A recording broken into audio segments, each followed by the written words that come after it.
అదే RTV app వార్తల్ని క్షణాల్లో చదివే అవకాశం ఉంటుంది. ఒక న్యూస్ పేపర్, ఒక టెలివిజన్ ఛానల్ మీ చేతుల్లో ఎప్పుడూ ఉంటాయి. రాష్ట్ర ప్రభుత్వం అధికారంలోకి వచ్చి సంవత్సరం అయింది. అధికారం రాకమునపు స్కీమ్ వర్కర్లకు, మున్సిపల్కు, ఆప్కాస్ ఉద్యోగులకు అందరికీ సంక్షేమ పథకాలు వర్తింపజేస్తామన్నారు. నిన్న తల్లికి వందనం చూస్తే సంక్షేమ పథకాలు వర్తింపలేదు, ఉద్యోగం అని వస్తూ ఉంది. కాబట్టి అంగన్వాడీ, ఆశాలు, మధ్యాహ్న భోజనము, ఆప్కాసు, మున్సిపల్, ఇంజనీరింగ్, శానిటేషన్ కార్మికులకు అందరికీ సంక్షేమ పథకాలు వర్తింపజేయాలని చెప్పి డిమాండ్ చేస్తూ సిఐటిగా ఈరోజు కడప కలెక్టరేట్ వద్ద నిరసన కార్యక్రమం జరుగుతూ ఉన్నది. ముఖ్యంగా తల్లికి వందనం పెట్టారు, సంతోషం, అభినందించాల్సిన విషయం హర్షిస్తూ ఉన్నాం.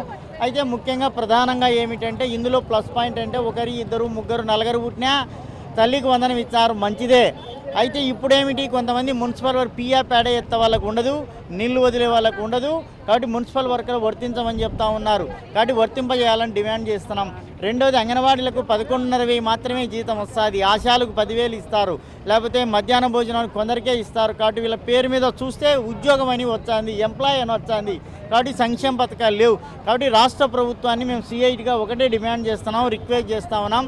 హాస్పిటల్లో పనిచేసే అన్ని రకాల ఉద్యోగులకు అందరికీ, ఆప్కాస్ వాళ్లకు, స్కీమ్ వర్కర్లకు అందరికీ కూడా సంక్షేమ పథకాలు వర్తించి ఉద్యోగం అనే పదం తీసేయాలని మీ ద్వారా ప్రత్యేకంగా విజ్ఞప్తి చేస్తా ఉన్నాం. మనోహర్, సిఐటి జిల్లా ప్రధాన కార్యదర్శి.